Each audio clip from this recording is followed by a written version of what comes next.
Baik, kita kembali lagi di Jalan Dakwah BTV. Raih berkah. Kita masih membahas tentang jangan sakiti tulang rusukmu, ya.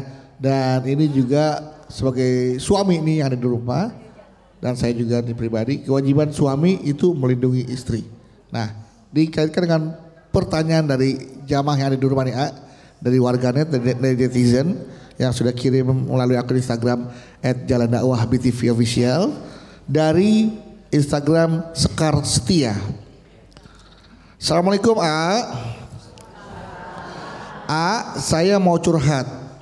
Saya punya teman yang menjalani ta'aruf sama seorang cowok. Nah, setelah ta'aruf sebulan mereka langsung menikah.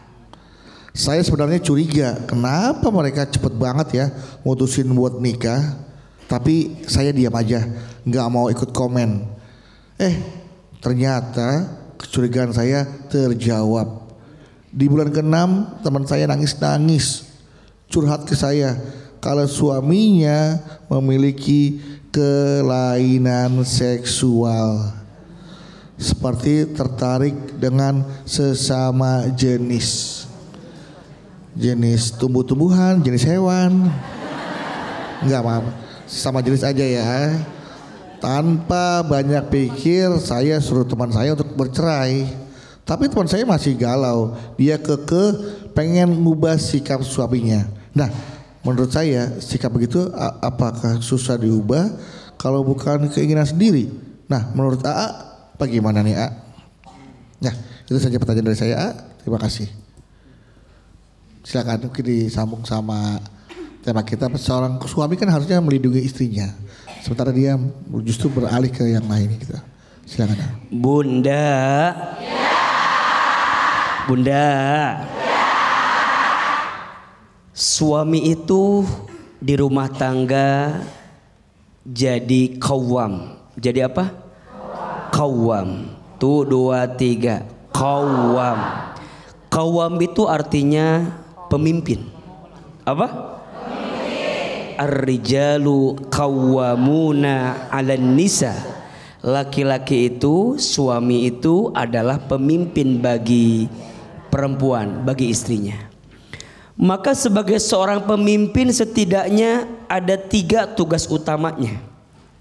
1, pemimpin itu berarti melindungi, menjaga. Iya apa iya? Betul apa betul?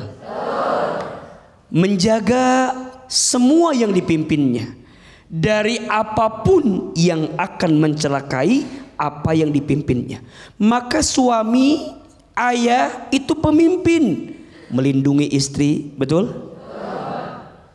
Melindungi anak-anak, betul? Itu adalah tugas menjadi seorang pemimpin. Dan lebih daripada itu, melindungi keluarga dari siksa api neraka. Jadi suami itu Masya Allah melindungi istri agar kelak tidak tersentuh api neraka. Maka suami yang baik memastikan agar aurat istrinya terjaga, tidak terlihat, bukan yang bukan mahramnya. Betul? Seorang suami menjaga keluarganya agar makan harta yang halal, tidak membawa yang haram ke rumah. Karena sesuatu yang haram tidak akan menumbuhkan daging yang ada, dicabut keberkahannya oleh Allah. Betul apa betul? 1, suami itu qawwam, pemimpin, tugasnya menjaga, melindungi. 2, suami itu tugasnya mencukupi. Apa? Mencukupi. Apa yang dicukupi? Kebutuhan. Betul? Kebutuhan ada 2, 1 kebutuhan lahir, 2 kebutuhan batin. Lahirnya sandang, pangan, papan, batinnya terpenuhi, itu tugasnya suami. Maka izin mohon maaf lahir batin, suami belajar membahagiakan istri, karena istri itu jantung rumah tangga. Kalau jantungnya sakit, maka semua tubuhnya berpotensi sakit, betul? Dan mohon izin, biasanya istri yang bahagia itu dia akan tumbuh jadi ibu yang bahagia, yang bisa membuat anaknya tumbuh dalam kebahagiaan. Rasanya berat kalau jadi istri sering tersakiti, ngurus anak agak berat biasanya. Betul? Ada beban yang berat yang sedang dia miliki, ditambah beban anak. Bagaimana mungkin dia bisa bikin anaknya tumbuh dalam kebaikan sedangkan hatinya terguncang dengan kesedihan? Betul? Cukupi. Gak usah banyak, yang penting cukup. Karena yang banyak belum tentu cukup, tapi yang cukup pasti cukup atuh. Jadi banyak tuh nyambung. Jangan minta banyak, yang penting cukup. Karena yang banyak belum tentu, tapi yang cukup pasti cukup. Betul apa betul? Punya rumah cukup, punya kendaraan cukup. Enak hidup cukup itu. Betul? Mau ganti kendaraan cukup, mau bayar SPP anak sekolah, mau umroh tiap tahun. Ibu punya suami gak usah ganteng-ganteng banget, yang penting cukup. Karena faktanya yang ganteng itu berpotensi menyakitkan hati katanya. Betul? Yang cukup aja, pas ditinggal gak bikin deg-degan, pas dibawa kondangan gak malu-maluin kan? Cukup. Baru yang ketiga, suami itu tugasnya membimbing, namanya pemimpin. Betul? Nauzubillah, tadi ada pertanyaan, mohon maaf ada suami yang ternyata punya kelainan seksual, orientasi seksual yang barangkali agak menyimpang. Ini musibah yang barangkali tanpa sadar sering terjadi di antara kehidupan kita. Betul? Terus gimana AA? Kalau masih bisa disembuhkan, bertahan sampai suami itu bisa sembuh. Tapi kalau udah nggak bisa, udah sulit, udah nggak bisa dirubah, udah nggak bisa. Ya sudah, apa daya, betul? Tapi biasanya ini kan karena faktor lingkungan biasanya, betul? Kalau istrinya sabar, mendampingi, tahan, ikhlas dengan apa yang terjadi, dampingin suami, jangan sampai nyemplung lagi ke lingkungan yang seperti itu. Mudah-mudahan jadi asbab wasilah kebaikan untuk seorang istri. Betul? Jelas? Mudah-mudahan Allah jaga rumah tangga kita semua. Amin ya rabbal alamin. Amin. Baik, sekarang Bedu kasih kesempatan jamaah untuk bertanya. Siapa yang mau bertanya? Siapa yang mau bertanya? Siapa yang mau saya? Ya Allah, gak ada yang mau, saya sedih amat lah. Nih, oke, Bu. Mana? Ini Bu, mau kuning. Bismillahirrahmanirrahim. Assalamualaikum warahmatullahi wabarakatuh. AA. Waalaikumsalam. Tuh. Perkenalkan, nama saya Ibu Nita dari Majelis Taklim Fatimah Berkah Jonggol Bogor. Iya. Mohon izin bertanya. Boleh. Apakah Iya. jika suami menikah lagi untuk yang kedua kalinya itu akan mempunyai 2 tulang rusuk? Iya. Itu aja pertanyaan saya. Assalamualaikum warahmatullahi wabarakatuh. Waalaikumsalam warahmatullahi wabarakatuh. Apakah suami yang menikah kedua kalinya dia punya 2 tulang rusuk? Bunda. Ya. Yang dimaksud dengan tulang rusuk itu bukan berarti dalam artian tulang. Ya, walaupun dalam tubuh laki-laki itu ada tulang rusuk 12 pasang. Oh, 12 pasang. Ada berapa? 12 pasang. Berarti masih ada jatah ya. Nah, 6 lagi. 6 lagi. 6. Jadi bukan berarti maksudnya tulang. Maksudnya adalah ada yang harus dia tanggung jawabi setelah dia menikah.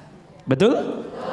Sekarang kalau istrinya lebih dari 1 berarti tanggung jawabnya 2. Kalau 3, 3. Kalau 4, pertanyaannya, bisakah berlaku adil?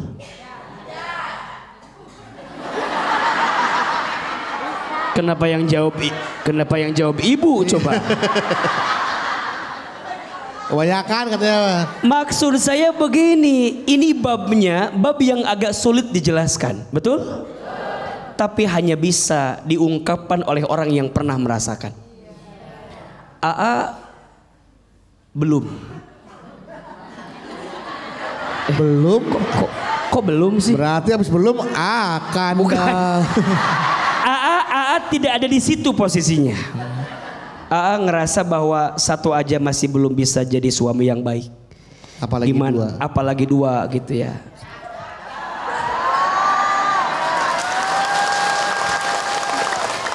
Kalau situasinya seperti ini, Ayah. istri A tiba-tiba datang ke rumah, Oke. membawa sahabatnya yang cantik, muda, jelita. Oke. Assalamualaikum ayah. Waalaikumsalam. Ayah, ini kenalin teman bunda. Oke. Namanya Adinda. Oke. Dia belum menikah. Oke. Dia baik. Oke. Soleha. Oke. Teman dekat bunda. Oke. Bunda tahu dia orang baik. Oke. Maukah ayah menikahinya? Mau?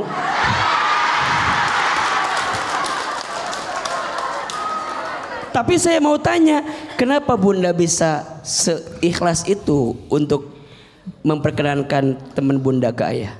Karena bunda tahu apa yang ada di otak ayah.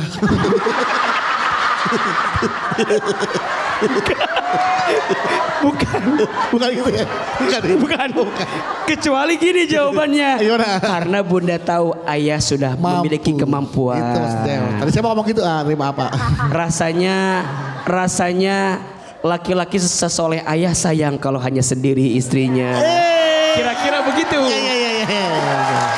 Itu kan kalau situasinya seperti itu. Kalau Bu. seperti itu ya. Tapi kalau kata istri, satu aja belum benar, belum jadi suami yang baik, bangun masih kesiangan, tahajud lupa, nafkah dikit, Nah, jadi bab itu adalah bab yang sulit diungkapkan dengan kata-kata, betul? iya. Siapapun nanti kita kan nggak pernah tahu takdir mengantarkan kemana, betul? Suami bunda juga nggak tahu kan, ama kan?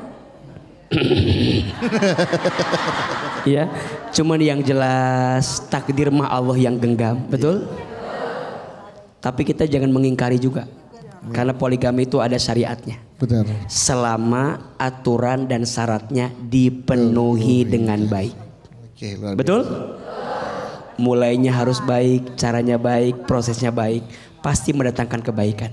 Amin. Tapi kalau awalnya udah nggak baik, rasanya agak berat untuk menemukan kebaikan itu. Iya. Tepuk tangan buat ibu-ibu yang sabar. Jadi mohon maaf, yang tadi Budu ceritakan tadi memang itu memang ada situasi seperti itu. Ada ya? Dan itu sahabat Budu seperti itu. Masya Allah. Ada, karena memang Budu kata suaminya seorang haji dan dia mampu. Iya. Gitu. Oke, tapi ini kan cerita yang di tempat lain, ini beda ya.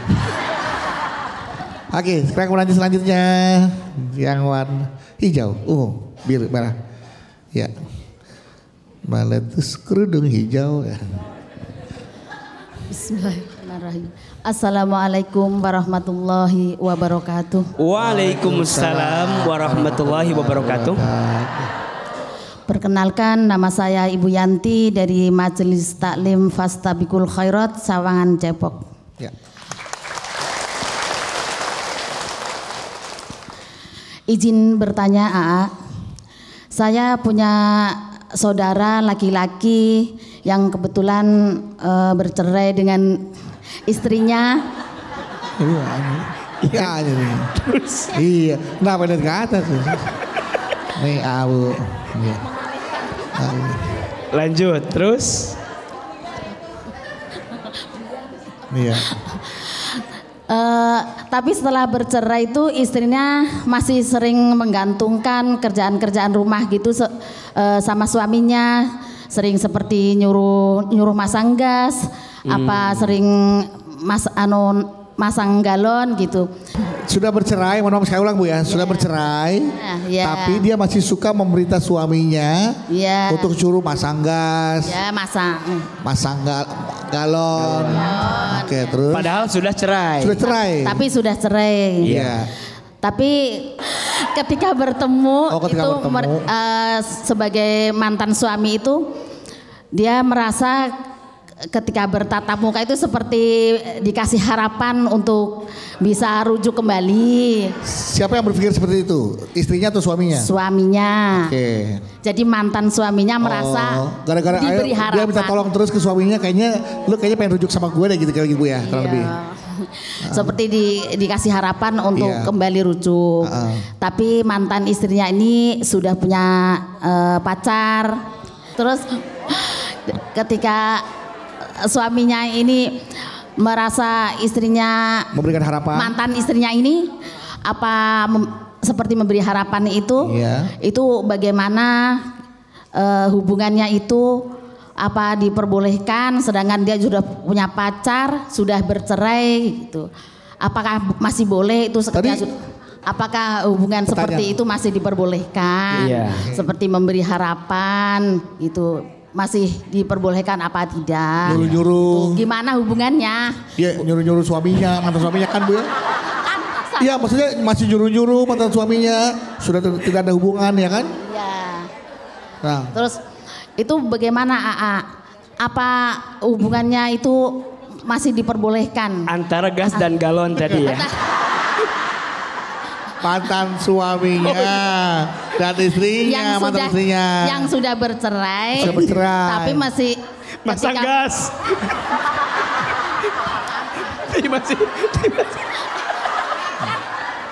Nih istri, mantan istrinya. Istri. Ini suami. Bercerai. Punya pacar. Ya punya pacar. Terus ngomongin suaminya, mantan suaminya.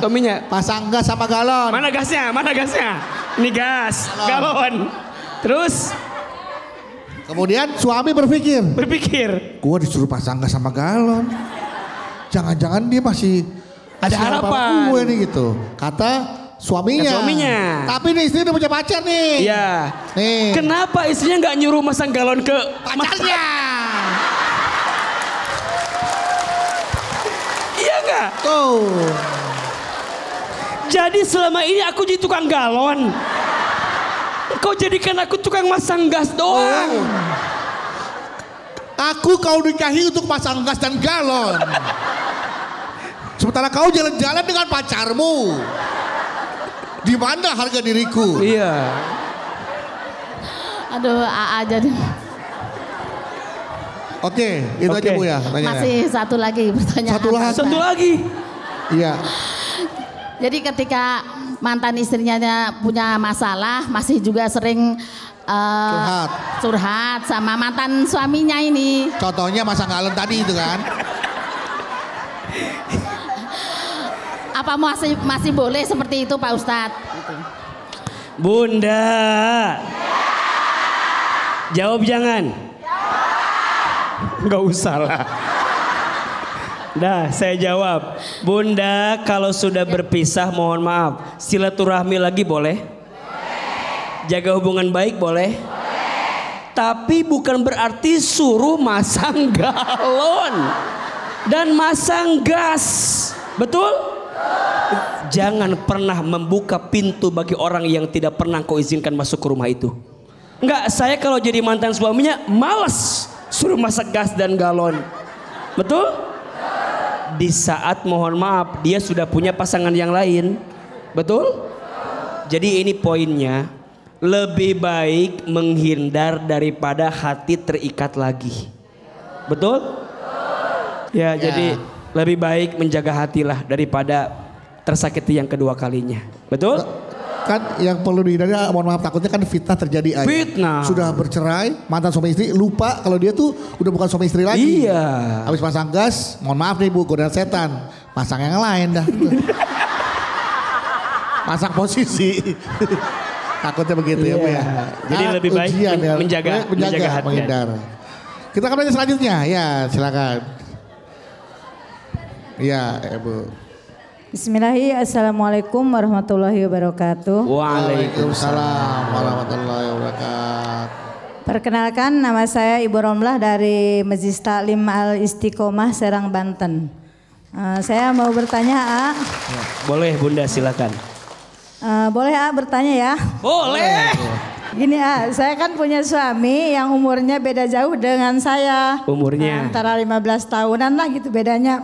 Terus? Nah, jadi itu suami saya tuh kalau misalnya saya jalan itu dia orangnya selalu Suka berlebihan ya Bu ya? Berlebihan dalam melindungi gitu Bu ya? Overprotective. Oke, jadi terus? dia itu kalau misalnya saya kemana-mana itu harus ngikutin gitu. Iya. Intinya mas saya nggak boleh berjalan sendiri aja gitu lah, itu sendiri gitu. Iya. Gak boleh keluar rumah sendiri.